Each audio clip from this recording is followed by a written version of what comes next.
Welcome back to Finnegan's Take. This is the final conversation. Jerry leaves jail and has to readjust to being on the outside. We also cover accusations leveled against Jerry while he was in jail and as a member of SOS. There's also a conversation about a photo. This photo was of Jerry, another SOS member, and someone that they had arrested. And then we end with some Q&A. Here's the conversation.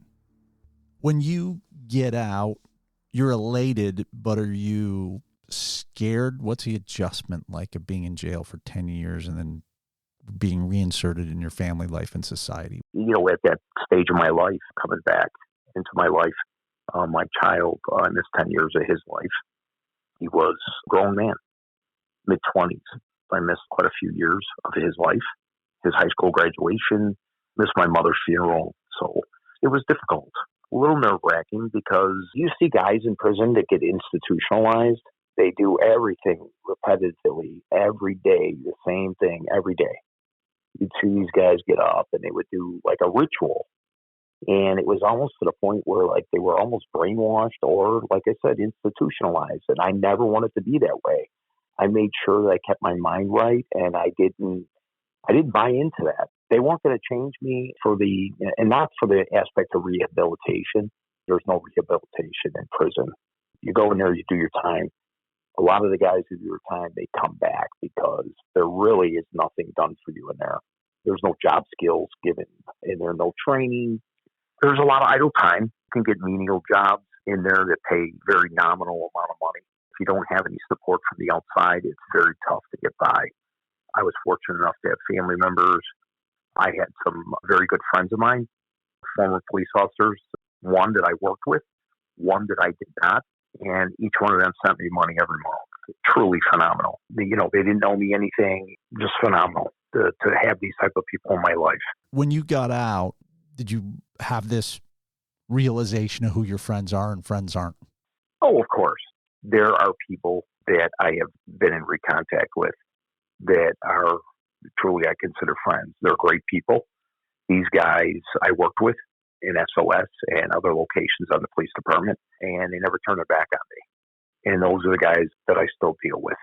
When I came back, it was a little bit of an adjustment because my so-called friends were the ones that I was involved in criminal activity with when we were police officers. And those friends were the ones that testified at the grand jury at the state and federal level against me. Truly, they were not friends. You learn your lessons in life. So those people, I really no reason to speak to them again.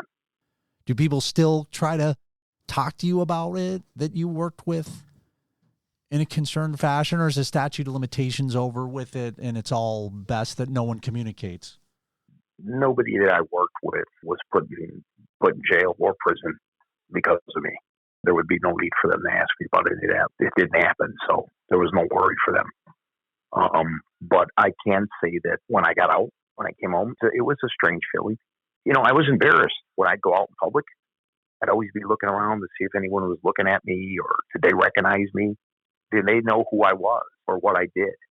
So it took a couple of years for me to get over that, where I would go out and I would be like kind of nervous, like, oh boy, someone's going to recognize me because I was all over the media and everything. But after a while, I just said, fuck it. I served my debt to society and it's over. Part of the reason you have told your story is because you wanted to get the truth out about what happened to you and your journey and your life story. But also, I know that there are accusations against you while you were working for the police department and while you were in jail that are fiction, made up. Do you want to talk a little bit about some of those attacks against your character? Yeah, well, actually, there were two that were pretty blatant. One involved a gangbanger I had locked up for cocaine, and his name was Neal. I was informed by a detective who lived on the same block as him in Garfield Ridge that this guy and his girlfriend were going out to vehicles and having people come to his house all hours of the night and morning And this detective was concerned about the safety of his family and himself because of the high traffic. It was very unusual area in the city. We went over there and did a surveillance, and then we observed some suspected hand-to-hand transactions by his girlfriend and then by him, at which time we went to their residence, rang the doorbell, and saw Daniel Navarez running from the front to the rear of the house, where he tried to exit the rear door. He was taken into custody, and we did a subsequent search of his residence and recovered a kilo of cocaine. Later, after I was indicted and taken into custody, I was informed that he was suspected in the disappearance and foul play of a young man from Burbank. I believe the kid's name was Eric Kaminsky. So the police had been looking for this kid, and they figured Navarez was tied into it somehow. I was in custody in the MCC, and I was later informed that they did, in fact, recover. Well, actually, I learned this through the media. They recovered Eric Kaminsky's body over in Little Italy area of Chicago on Coulter Street, when some detectives executed a search warrant on information which would be provided by Navarez's girlfriend. They recovered a body buried in his basement of Navarez's father's home on Coulter. He was shot multiple times, buried concrete, under a 6-foot grave in a slab of concrete. Let's just be clear. Kaminsky was found buried under the concrete at Navarez's father's residence. Correct. So they recovered the body. He was, in fact, shot a number of times in the head and the torso. They made the arrest of Navarez and another individual. I don't know if the other individual cooperated with them, but Navarez stood trial for that murder. 2 lawyers. I knew one, did not know the other one. Sam Adams Jr. knew of his father and him, but never was in a trial involved with them. The other one was Stuart Goldberg. Those lawyers were representing Navarez. They concocted a story that I had Navarez working for me, selling drugs. I was mad because Kaminsky was involved in the theft of drugs, and I told him to have him murdered. Went to trial, and it was disproved. Of course, I had nothing to do with it, but these 2 lawyers tried to use that as a defense to get their client off, and were unsuccessful. Are you called in to testify? No, absolutely not. The state's attorney's office put on the case against Navarez with the girlfriend as a witness. They proved that, I was never involved in anything with him except for his arrest at one time. But they used it because I was arrested, tried to use it as a defense against the case against him. But he was subsequently sentenced to 85 years, where he died in prison shortly after being incarcerated. I want to pause for a second. This is from findlaw.com. The People versus Navarez. The case was decided March 30th, 2012. A jury convicted defendant Daniel Navarez of first-degree murder, and he was sentenced to 85 years imprisonment, which included a 25-year enhancement for personally discharging the firearm that proximately caused the victim's death. The victim, Eric Kaminsky, disappeared on February 5th, 2004. Almost 4 years later, on December 30th, 2007, police unearthed his body from the floor of an uninhibited apartment building during the execution of a search warrant. The state subsequently indicted defendant with 2 counts of first-degree murder. Back to our conversation. You're in jail. You understand that you're being accused of something, whether it's a trial balloon by these guys, these lawyers, or an extended attempt to drag you into it. Is this infuriating? Well, it is. So they used me to try to get their client off with no basis. I mean, it was just kind of flying by the seat of their pants. And it didn't work out because they had plenty of evidence against their client, the state did. And that's why he was found guilty and sentenced to 85 years. I guess lawyers, everyone's entitled to a defense, and lawyers are going to do the best that they can to get their clients exonerated. But to drag people from the outside into cases seems like it's crossing a line. I mean, there's a notorious history of this in Chicago. The exoneration industry, I think it's called by some. Have you Do you have recourse against stuff like this? No, I didn't. I didn't have the ability to do anything against them, and there's probably nothing I can do to gain anything from them anyway at that time because I was mired in my own legal proceedings, so really didn't have the time to go after them. I mean, that's typical. These two attorneys for the type of defense they're going to put on for a client. I mean, I wouldn't hire them. If they were able to do something like that, who knows what else they're doing for the people. The second case, I was also in the media where a family of a young guy that worked in special operations. I never worked with him. Him and his partner were on the other watch, it was called. So when I was working, they were not working. Young guys, good policemen. The brother of the police officer was a Chicago firefighter, and he made some statements in the media. His brother was murdered. The kid's name was Jose Vasquez. He was a young kid. Him and his wife, his small children, made some real estate purchases in some not so safe areas of the city. So initially they had bought a house up on Walnut off of Kedzie. It was heavily gang and drug infested up there.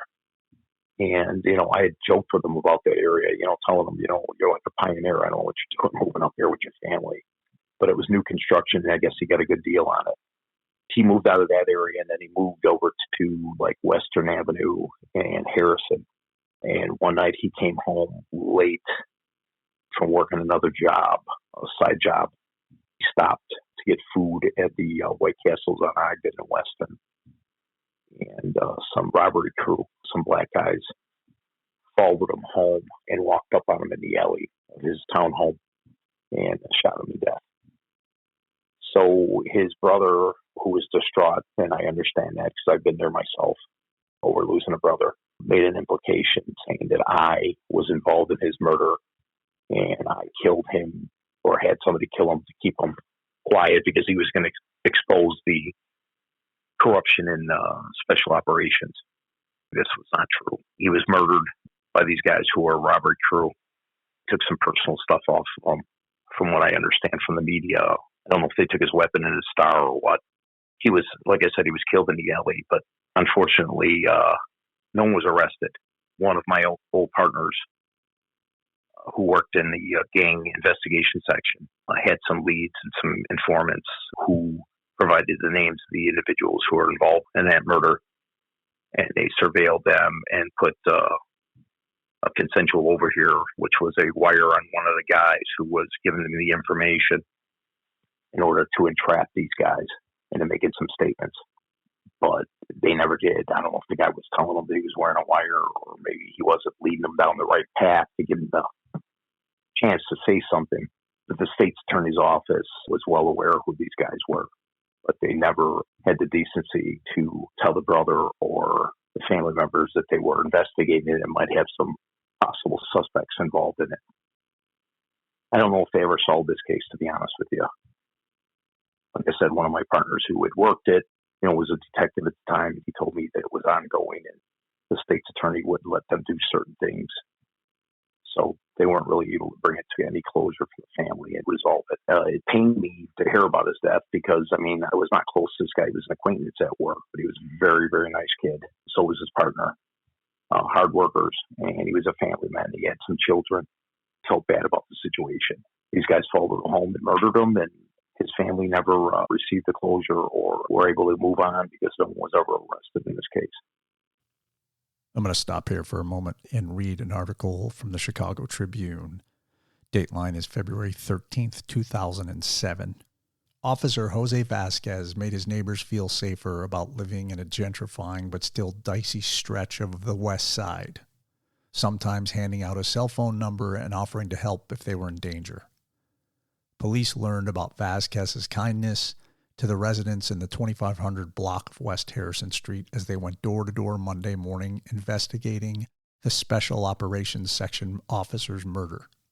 Vasquez, 34, was shot dead in the gated parking area of his condominium at about 1:45 a.m. Monday after arriving home from a second job, Superintendent Phil Klein said Monday. Police believe Vasquez was the victim of an armed robbery and that it may have been a crime of opportunity with the killer seeing him drive down the alley alone. quote, personal items, unquote, were taken, but his gun still was holstered, Klein said. Sources said a wallet and cell phone were taken. Vasquez joined the police department in 1998 and worked 6 years as a patrol officer in a Northwest Side area that includes several neighborhoods with serious Hispanic gang problems. He was promoted to special operations in July 2004, police said, deployed to gang and drug hotspots across the city. Klein said Vasquez was scheduled to join the elite SWAT in 2 weeks. Quote, he was a very well thought of police officer, Klein said. We really lost a good officer today. When the shooting happened, Vasquez was arriving home from working a security job for the gas company, Klein said. He'd called his wife minutes earlier to tell her he was picking up food at White Castle. The killer may have slipped into the gated parking area as the motorized black iron gate slid closed after Vasquez pulled in, Klein said. Witnesses heard a brief quarrel and then a single gunshot, he said. From footprints in the fresh snow, police believe the gunman may have run between the victim's 3-flat and the house next door and then fled on Harrison Street, Klein said. Quote, the prints look promising, unquote, he said, adding that investigators hope to develop leads from the footprints and from a single 9mm shell casing recovered near Vasquez's body. Police hope to find fingerprints, but the falling snow and wet conditions made that more difficult, Klein said. Vasquez was shot once in the chest. His wife, who had been waiting up for him, was with him when police arrived. He was rushed to nearby Stroger Hospital, where he was pronounced dead at 2:15 a.m. Vasquez's last arrest was a drug case on the South Side on Friday night, Klein said. Detectives were reviewing cases and arrests Vasquez had handled to see whether revenge may have been a motive, but Klein said robbery appeared to be the most likely motive. Jose Vasquez was 34. Sad stuff. Back to our conversation. You're uniquely positioned to talk about criminal justice. You've been on both sides of it. You've seen all of it, or most of it, in a unique way, being that you were a cop and being that you went to jail for 10 years. Was a criminal. Yes, as a criminal. Is our criminal justice system broken? And if it is, how is it fixable? The recidivism rate is very high. I can't speak of the state level because I didn't serve any state time. I served the federal level. There's a lot of repeat people coming back in, like a revolving door. I would see guys that would leave, and I'd say, hey, best of luck to you, whatever. And then 3 months later, I'd see him back in there. I go, what the fuck happened? Yeah, my probation officer's an asshole, this and that. They did this. And I'm thinking, dude, it's not your probation officer. It's fucking you. Your attitude, man. I didn't tell him that, but that's what it was. Fuck her or fuck him. I'm not doing all this and I'm not doing that bullshit. Fuck it, they could violate me. Okay, well, they're going to violate you. And they send them back. But these I'm just going to do 7 more months and then I'm done with my paper, my probation. Dude, I don't know about you. I don't want to sit fucking 3 days more, let alone 7 months back in prison. So if I get out, like I did, and I have stuff that I have to follow and follow their parameters, I'm going to do what I have to do to finish my supervision. It's not probation anymore. I'm going to do A, B, and C because at the end of the day, I want to be done with it. And I don't want them coming to my house. And I don't want to have to go downtown to see them. I want to get on with my life. But some of these guys are just knuckleheads. And the minute they leave prison, they go right back to their old ways. And they're out here back to selling dope or back to cashing bad checks or robbing banks or whatever. So unfortunately, those are the guys that they made that prison industry for, because that's what it is. It's an industry. People don't realize there's money being made off of not prisoners as a whole, but the system. There are businesses. It's called Unicor. And the federal government has these. And these companies, they get contracts with private companies on the outside to produce furniture, produce clothing for the Army, for the Marine Corps, for the Navy, to do drawings, designs for new McDonald's or Popeye's Chicken. They do it on a CAD system in there. This is all being paid to the BOP, and the BOP pays these prisoners like $1.50 an hour. The guys who are doing that type of work, they're making good money that they think truly as a prisoner. Most jobs in prison pay 30 cents an hour. So these guys are making $1.50 and they think they're getting rich. But there's a lot of prison industry and all these companies are making money off of the prisoners. Personally, there's no rehabilitation. You're not getting job training. Bring in fucking 10 washing machines and 10 dryers. Bring in some air conditioners. Hands on, let these guys learn how to put this shit together or fix something on it. And then you can send them out there and they have a job that they can learn. Or teach them something else that they can get their hands on. Show them how to do plumbing. Show them how to do electrical work. Do it in the prison. It's free labor. The problem is they don't want to go into that and have train these guys. I don't know if it's because it's a security thing or what the deal is, but there's a lot of idle time and there's nothing being done with these guys. They make them get GEDs. If they want to take courses on the outside, they have to pay for it themselves from colleges or community colleges. There's nothing in there for the betterment of individuals. You leave like you came in. A lot of times these guys, they don't have anything going, so they just go back out there and do the same thing they were doing. When you were in jail, did you find that you were more sympathetic to other people in jail? Did it make you look back at your policing or the SOS? That whole system is wrong and it's creating criminals? Did you think of it that way at all? No, I'd pick their brains and I'd just ask them, certain stuff, and they lie to you. I would catch them lying to you. They would give you an excuse. This is why I did this. This is why I did that. I couldn't find a job. And okay, you couldn't find. There's so many fucking jobs out there, Neal. It's impossible not to find a job. And I'm not saying 10 years ago or 15 years ago. I'm saying now. As far as a lot of these guys, they had been criminals probably most of their adult life, and some of them as teenagers. So you were not going to change the way they looked at things or the way they did things. Now, there were some guys that I talked to, and they were first-time offenders, and they got slammed. 17 years for, marijuana cases, that's a lot of time. So I say, how much weight did they catch you with? Oh, they caught me with 300 pounds. Okay, that's a lot, but 17 fucking years? Because they got caught up in a conspiracy. They were involved with some guys that were cartel level guys, but they only had a certain amount that, at that time. So, there were some factors involved in it, but I don't know. I met some guys in there. They tell me the story and I go, listen, I'm not saying you're lying to me. It's hard to believe. Well, it's true. And then I'd say, okay. And then sometimes they would bring their paperwork over. Here, take a look at this when you got time. I'd look through and I'm reading their case. And I'm like, holy fuck, this guy is telling the truth. He got railroaded. It depends on what jurisdiction it was. These smaller, counties, and these collar counties, even in Illinois, man, they'd launch these guys on shit. They Cook County, you'd be in and out. They'd roll you through the revolving door. Continuance after continuance, and then finally they'd give you probation or supervision or whatever. But these guys in these collar counties, and even some of these states out west, they roll them up. One guy was taking cars across state lines, stealing cars, but he was taking them and stripping them down. So, he probably did 15 cars, pickup trucks, cars, some bigger trucks. And, they gave this guy 20 years because it went across state lines, I guess. He had no criminal background. He just hammered them. And it was in Wyoming. So I'm not sympathetic, Neal, but I hear some of the stories. Some were just, these guys were straight liars. So you're like, okay.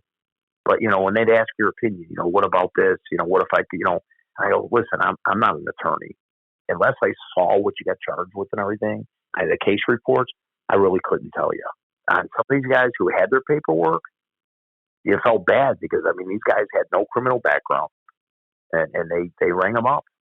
It seems like now there's this pendulum that swung so far to the notion of no one should go to jail for really anything. That's maybe a little extreme, but that the penalties need to be reduced and that jails are evil which seems extreme to me because throughout history, there's always people that have to be separated from others. I don't care if it's 5,000 years ago and there are people living under a rock in Absolutely. somewhere around the globe. There's going to be bad people doing bad things to other people, and they have to be separated. So the idea of not having jails is insane, and I think we're seeing the effects of that right now, of course, certainly in Illinois and Chicago. There's always going to be a pendulum swinging, and there's always going to be people who are unjustly put in jail, but you got to be able to put people in some place to protect society. Absolutely. Now the world's upside down. And like myself, I mean, I broke the law. I'm not arguing that I should have went to prison. I'm not. I didn't expect not to go to prison. It's just that I didn't think my crime and my punishment were just. It is what it is. Like I said, these other guys that were involved with me who served 1 month, every one of these guys served 1 month in a Collar County, way outside of Cook County, somewhere. I thought that was kind of ridiculous. Let's talk about that a little bit. These are individuals who, some of them were in SOS before you got there. They were doing exactly what you were doing, and maybe some of them were doing more. And because of you being, quote unquote, the ringleader, it was like a piling on. It was musical chairs. You got caught without a chair to some degree. And then there was people who had political connections who skated out. Is that one of the things that you're most bitter about? Yeah, I was bitter because, we all were partaking in doing things equally. And I just felt that these guys were kind of kissed because they took state cases because, of course, they all cooperated right away. They went into the grand jury. So they got good deals because the state attorney wanted me. So that was it. I mean, they used those guys to get to me. They were out there doing the same thing I was doing. I just thought it was kind of crazy. Unfair? I don't know. Life's unfair. But, yeah, I was a little bitter because I just thought it was kind of a joke. Because if you go from one to the other, it's basically the same. And then they're going to say, well, they didn't say they were going to kill a bunch of cops. A bunch of cops were not going to get killed. I mean, I can go into it over and over. Like I said, the state cases were all fucked up. They were never going to put them on. They had to go fishing and go to the feds to get help. And that's what it amounted to. Keith Herrera, he got his parachute because he wore a wire on me. And that guy did some crazy stuff, but he served a month because he wore a wire. So he cooperated. Jose Salinas and Frank Villarreal, same thing. They went to the grand jury. Basically, Bart Maca, same thing, went to the grand jury. John Brzezinski, of course, started it all. He went to the grand jury first. Tim McDermott testified at the grand jury against me. Brett Rice testified at the grand jury against me. So did Jim McGovern, one of my partners. They all walked with nothing. I don't even think they all got official misconduct. It's mostly theft. Brian Pratcher, Donovan Markowitz, they were out there doing the same thing. But like I said, I guess if they went in and he testified against me and gave them the big fish, that's what they wanted. So that was it. When you went to jail, the SOS was shuttered. Wasn't that an inevitability, regardless of what happened to you? There were a couple other things. There was a shooting on the west side. I want to say it was one of those streets that I started those investigations on. It could have been Voltsar or Francisco, right there in the 1200 block, where one of the SOS guys, I think he killed the guy. The guy was armed. Of course, everybody in the community is going to say he wasn't. But they made it a bad shooting, or they tried to make it a bad shooting, but it was a justifiable shooting.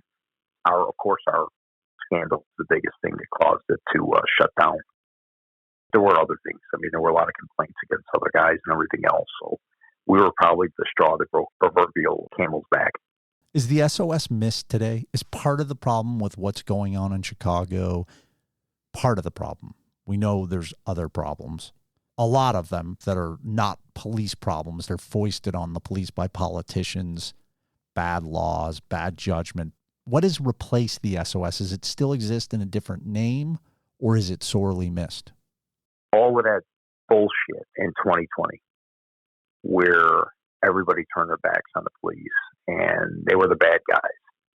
and the mostly peaceful protests. They caused billions of dollars of damage, including arson and shootings, multiple policemen, some killed, some shot, some beat. One of the guys I knew his father, who ended up being an exempt member, a commander. This guy was a great guy, and his son is a great guy also. And he made police lieutenant. But when he was a sergeant, he was the one that was hit in the face with the frozen bottle down there. Lost quite a bit of sight in his eye. All of that stuff that went on, and the police basically were villainized. That turned the tide in policing. It started in Ferguson, Missouri, and grew with Floyd from Minneapolis, and it just magnified and just kept growing, spreading like wildfire. The lawlessness and the police were backed into a corner, not supported by their bosses on the police department, because their bosses are politicians. They take their orders from the mayor in this city and most other cities, and the police commissioner or the police superintendent, as it is in Chicago, which are politicians. When you become the superintendent of the Chicago Police Department or the commissioner of New York City Police Department or chief in any other city, you're no longer a police officer, you're a politician, because you're worried about your ass and your pension and your money you're making from your big salary. So they're going to do what the mayor wants. And unfortunately, this city and other cities, it was a chaos. I watched it unfold on the news, could not believe. It just blew me away. And I was sitting there watching, I'm thinking, where's the fucking gas teams at? Why aren't they putting gas down to disperse these crowds? And I'll tell you why they didn't do it.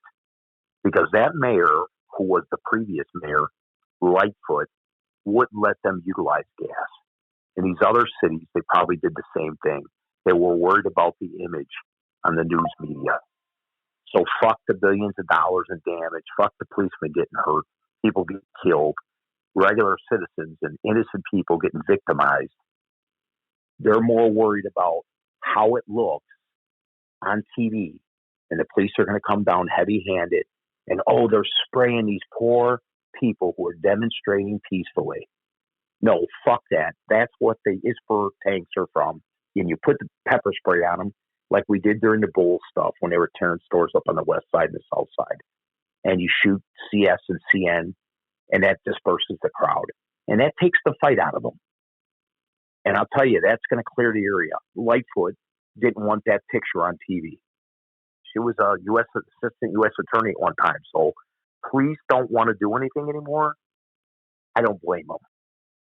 You have a family, you have a pension. Right. And you're going to be on the fucking cover of the newspaper. You're going to be on Channel 7. When a policeman's killed, it's a fucking 30-second clip. When a policeman beats somebody or is accused of beating somebody, it's on the news for fucking days.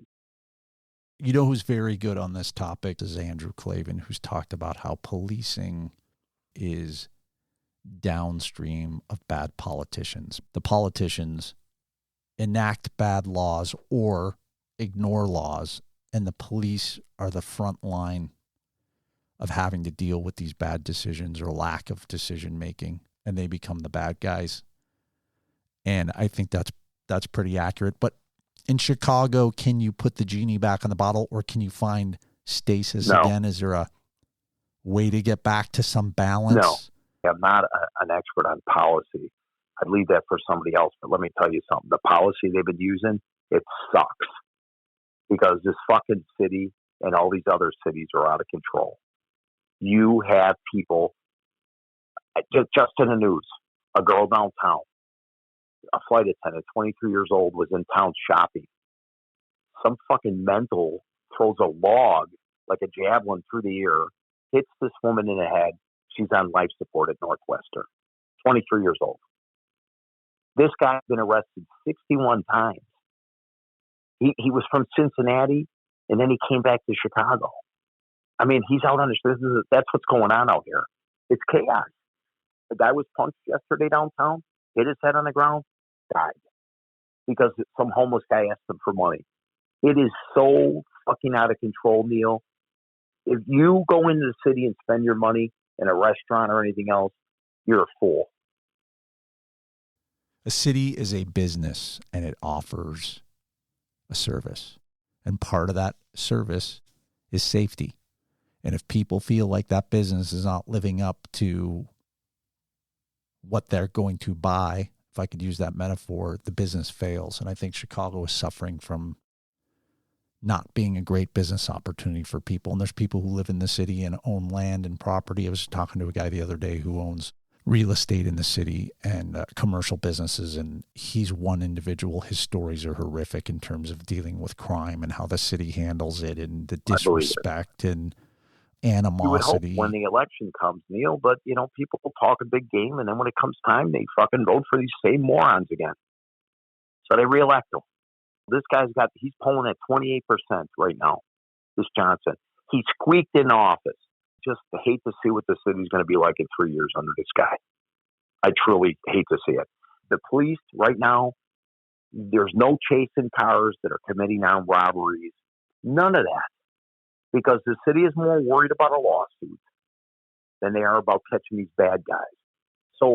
But are they worried about a lawsuit? They seem to settle everything. I saw a statistic recently that they've doled out $500 million in settlements. They just settle. There's not even a pushback by the city. Because they're worried if it goes to the jury and the jury decides, they're going to have to pay 4 times that.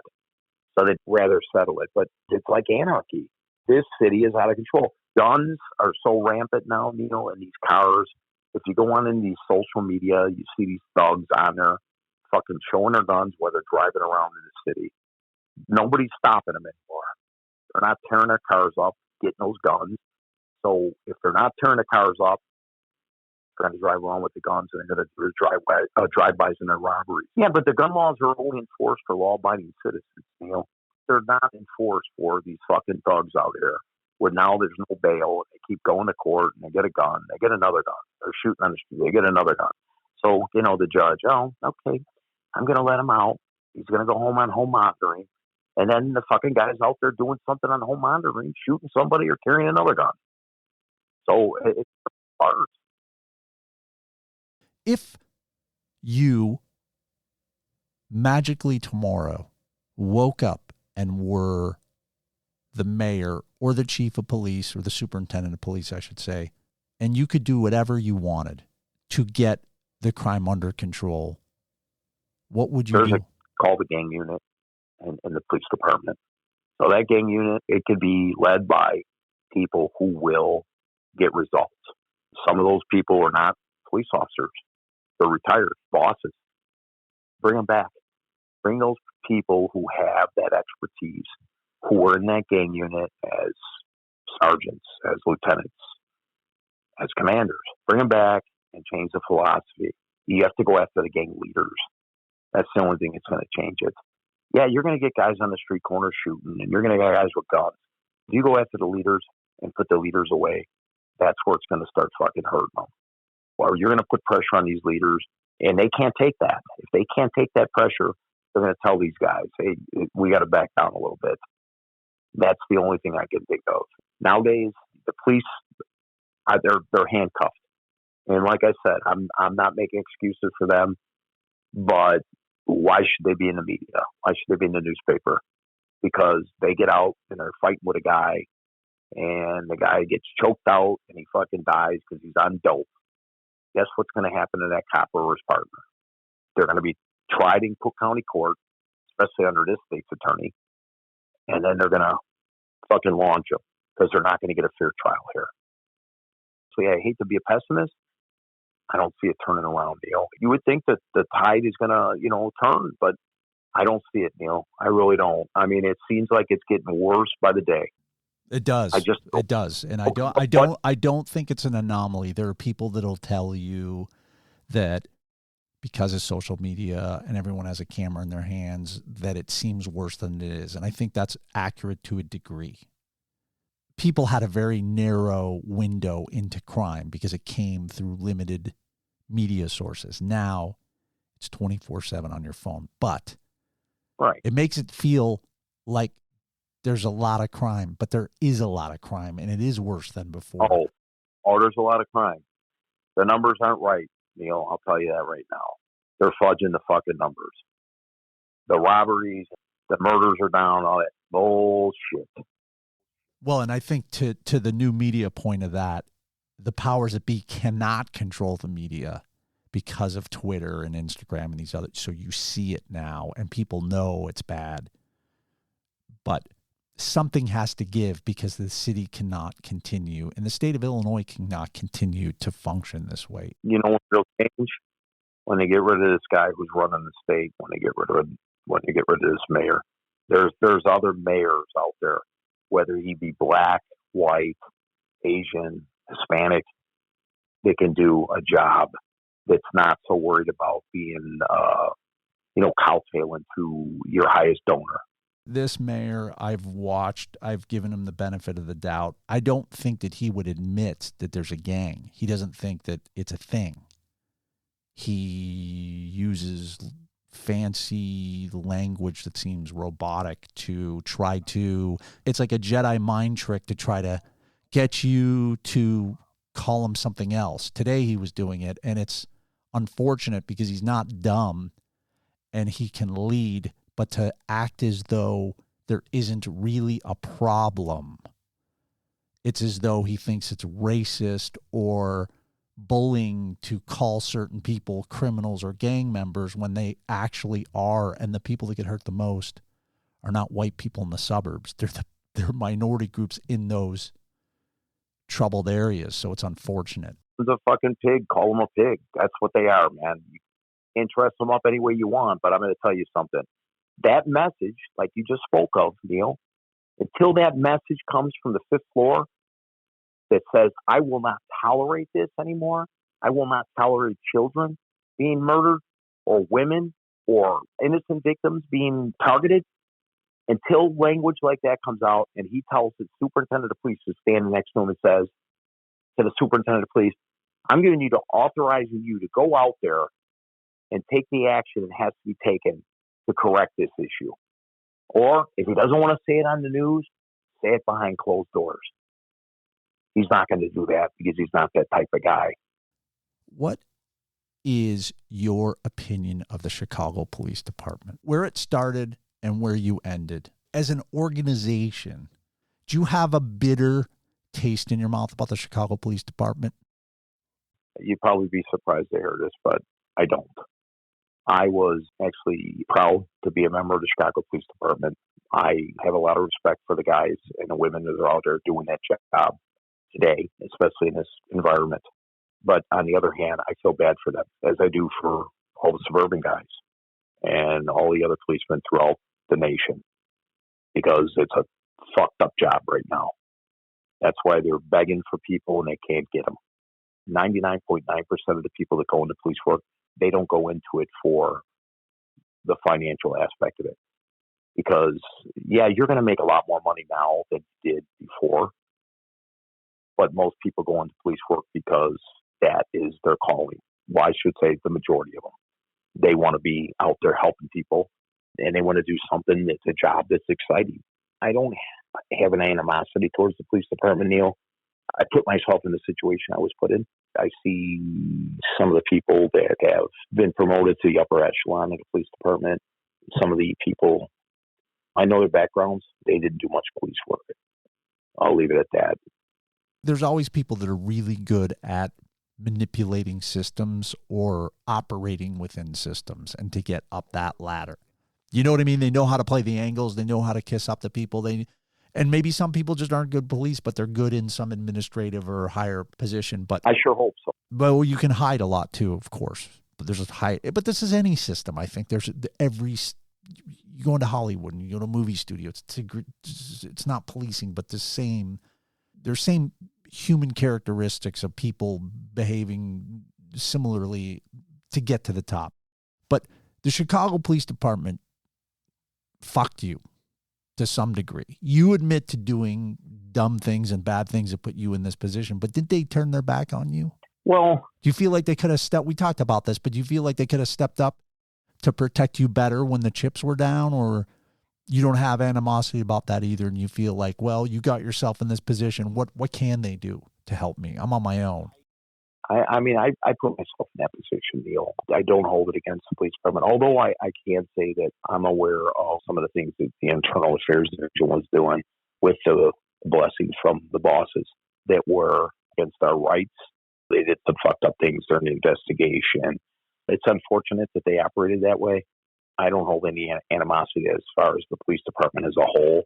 It was the best job I ever had. I loved it. Thought I did very well at it. Met a lot of good people. Had a lot of good experiences on it. Lost some good friends that were killed in the line. You know, unfortunate. I'm not sour about it. Are you looking back at all to your career? It's funny. Have these conversations Yeah, stirred it up, yeah. or are you looking back and looking at your jail experience? There were some funny things in prison, you know, like funny stuff that happened, like situations with, I've seen guys do dumb stuff and funny conversations. People said dumb shit, but I don't think so much about the prison stuff. The police department, I catch myself looking at the cars when I go by to see if I know anybody. But unfortunately, the fucking guys I know are gone by now. You know, there might be a few here and there stragglers, but most of them are retired. I would have had 33 years if I would have stayed this long, if I never got jammed up. If you didn't get launched, what would have happened to Jerry Finnegan in the police department? Oh, I would have had to go work inside somewhere, Neal, or find something because, I mean, you know, fuck. There's a certain time you don't want, I mean, I saw old guys working out on the street, you know, like in the district, I mean, you could probably get away with it. But like in a unit like SOS where you're fucking with gangbangers 24/7, you know, when you're out there, it's just, I don't know, after a while, it's like a young man's game. So it's like, you know, you see guys, they go inside, they're working. And I mean, that would have drove me nuts. But I mean, I would have had to find something to do because they would have to try to go back to the airport somewhere or here. Or, how do you curtail the gang culture? There's been gangs forever. Chicago's had Irish gangs and Jewish gangs and Italian gangs. We know the history. Is there a way to curtail the gang activity, or is it always just containment? in the capacity, you know, in SOS, you would come across guys who were the leaders of areas, you know, on street stops. The gang investigation guys, those are the guys that would kind of get in meat and potatoes. They would set up surveillance on them, set up, you know, wiretaps, authorized wiretaps and stuff like that, and build a case on them. That's the way to get the leadership. You get lucky and you get him on a street stop and he's got a gun, or he takes off on you and you get him with, you know, a bunch of dope or a gun or whatever, and he's a bad guy. He's got a bad background. Neal, it's changed in the short time, the amount of time I've been off the street. It's changed now. All of these gangs, now there's so many offshoots and different names and sects, and, you know, they call them, you know, so here and there, and they have just strangest names. And like, and I read, I'm like, what the fuck is that at? It's about making money. You know, the killing comes along with it, but it's all about money. Gang violence. I mean, if they would just sell your drugs, sell your dope, whatever. You got to fucking shoot people. They're fucking stupid, and they want to take over somebody else's areas. So they're always fucking fighting over the stupidest shit. Or somebody says something disrespectful, and now it turns into a full blown. They kill somebody, and now they want to kill somebody, and you know, the retaliation. But our fucking gangs in Chicago are probably the most violent in the nation. Los Angeles has a shitload of gangs. But look at the murders in Los Angeles compared to Chicago. New York, they have these offshoots like the Latin Kings out there. Those guys they're not like the Latin Kings that were started in Chicago. So, I mean, it's like a different thing. There's nobody out there fucking marching. There's nobody crying. These fucking little kids are killed, or these women are gunned down. Where is it? You know, where's BLM? It's like fucking crickets. You ain't gonna hear shit. You know, but if some fucking guy gets killed by the police and they're marching, what's going on and why aren't they doing this? We want answers. Where's the answer for those little fucking kids that are killed by strays? You know, stray bullet comes through and kills a little girl or a little boy. It's like I said, these fucking kids are trapped, and like I said, Neal, it's a vicious fucking place. Chicago is, and like you said, the tide's going to turn. Well, we'll see. We'll see. We would hope. Let me ask you about this photo. So I'm not sure when the photo was released. There's a notorious photo of you and another member of SOS standing over somebody you arrested who's African American, and it's posed in a way as though he's an animal that you hunted. And you guys are smiling. His tongue's out of his mouth. I think the photo was, my memory is, and this could be inaccurate, that photo was released during Rahm Emanuel's mayorship, and it was leaked somewhere in the Laquan McDonald shooting controversy of the cover-up of Rahm not releasing the video of Laquan McDonald being shot, and then someone leaked this photo of you, and they're trying to smear Rahm Emanuel.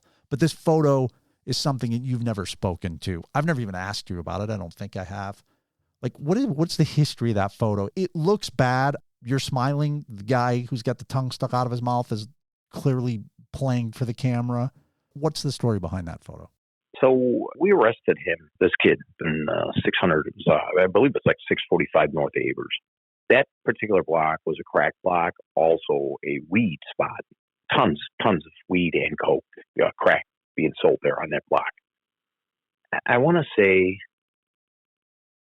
it might have been the Stones, not the Stones, I'm sorry, the Souls. It might have been the Souls, the Black Souls over there. This kid, he was LeVar Span's brother, the gang leader, LeVar Span, who I had arrested too. He had been arrested for a number of things, murder and everything else. Bad dude. I had no idea this was his brother. We get him with about 90 dime bags of weed. He's coming out of the gangway, and we're standing about a half, maybe house away. And he sees us and doubles back and starts running. We get him into custody, and we find big bag, clear plastic, Ziploc bag, like the gallon size. It's loaded with dime bags. So we're looking around, nothing else, no guns, nothing. Now we know it came right out of the house there because the father lived there, of the leader. That fucking father was friends with the previous district commander there in the 11th district. I mean, these guys were fucking tight. So nothing ever happened to this guy. And I'll think of this guy's name because, Dana Starks. I think he became the first deputy superintendent, if I'm not mistaken. But Dana Stark testified on his behalf at a hearing for them to take the house away as a nuisance to the city. And his police commander went there and testified. He had never had any issues there, blah, blah, blah. But anyway, so we take this kid, and one of the guys in our unit had some antlers in his pickup truck, pretty big antlers. He had just come from a hunting trip. It was my idea to take the photo. I always said we were like the predators, and we would go out and hunt. So we would go these blocks. The minute we came onto the block, we would hear car alarms, tweeting, and then we would hear people making like noises, woo woo or something else, a couple whistles or whatever. So to me, Neal, I mean, I know it's fucking my sixth sense of humor, but I equated it to us being the predators and hunting. So when I grabbed this kid, I said to him, we're taking him into the station. I said, if you let me take a picture of you, I'll cut you loose. So the kid looked at me, and I go, dude, I'm not like in your underwear or anything. Okay. I just want to put these antlers on your head. Like we were hunting you, and shot you. So he agreed because we were going to cut him loose. I mean, it was fucking weed, Neal. I didn't care. It was a juvenile anyway. So we put he might have been 17. So I put the antlers on his head. I told him to stick his tongue out, to roll his, like his tongue out and roll his eyes back. And we had the photo. Two guys that were working the sort car came in and took the photo. They were instant photos. So I took one. Tim McDermott, who was in the photo with me, he kept the other one. I put in black magic marker, this 8-point buck was shot on Chicago's Wild Wild West Side. Was it a stupid thing to do? Yeah, probably. He was a black kid. If he was a white kid or a Mexican kid, and we were working in that area where it was a Mexican or a white kid, that's who would have had the horns on, the antlers. It made no difference that he was black. That just happened because we were in the 11th district that night. I mean, there were not racially motivated, kind of a gag photo. It was dumb. It was my idea. Take full responsibility for it. There's an article in the Sun-Times about it. Now, the article in the Sun-Times doesn't show the photo. There is a photo, though, of Mike Spann. There's a mugshot of him. He looks like a minor. I suspect he's not, or the mugshot would have been published. But he passed in 2007 in a drive-by shooting. And that's unfortunate. Like I said, it was poor judgment. You, over time, I think some of it was while you were working, but also while you were in jail, take on the persona of, I don't want to say a cult figure, but a notorious figure. You kind of become like the focal point for policing in Chicago, good and bad, through the 90s and 2000s. I had heard about your story specifically. I remember reading about it in the paper and hearing about it, but also I had a friend who was acting in a show. The character was kind of based off of you, and he was interested in talking to you. I think there's a video game character that's riffed on you. You've kind of risen above just being a cop that got into trouble or a dirty cop. And why is that? Is it partially because of just timing, or is it also because you were really a effective cop and then it turned upside down? The Chicago Tribune, the Chicago Sun-Times, the news here, I would say probably has to do with the state's attorney's office and the U.S. attorney's office to make their case. But the implication was, I was the most corrupt police officer in Chicago's history. If that's what they choose to say, that's fine. I know I was not. I won't name names, but there were guys that were doing a lot of stuff that a lot were worse than I was doing, that were indicted and went to prison in Chicago. Guys who were putting drugs on the street, selling weapons. Like I said, I'm not trying to minimize what I did. I broke the law and went to prison for it, and rightfully so. I served my time. The good stuff that I did far outweighs the bad. I could go on to say myself and the guys I worked with, we did a lot of good work. Saved a lot of people's lives. Had a great effect on changing the tide and the crime in these neighborhoods and making it safe for people. I think those days are over. Truly, we were very effective at what we did. If they want to paint me as the most corrupt policeman in the city's history, no. I mean, they're going to put what they want to put. I know what I did and what I did not do. I can't change their view, but that's what sells newspapers. They like to see stuff like that about the police. I told you this before, when a policeman does something that's bad, it's magnified and it's over and over in the media. They keep playing it over and over. You want to have these conversations and tell your story. For me, as a film producer, your story's compelling because it's a rise and fall. It's full of drama. It's Shakespearean. And I think it will make a great film or television show.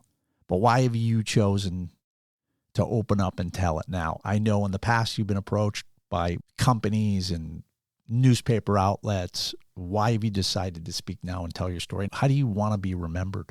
I'm going to be remembered for the bad things I did. I like to be remembered for the good things I did too. Although I became corrupted and stole drug money, I'm proud of the fact that I did a lot of good police work. Saved people's lives, literally.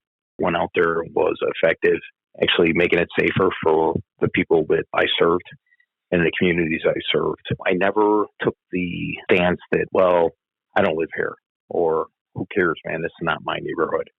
I went out there and I took it personal. I took it personal that these kids were out here and couldn't play safely on the street, or women, or there were many victims in these neighborhoods. I worked in minority areas of the city for the majority of my career, and I felt good. I never took that stance that who cares, or it's 8 hours and I go home. I mean, I took it personal, and I like to go out there and get the bad guy, and I like to make it where I could see these kids playing and not being victims, or, women being beat down or raped or murdered.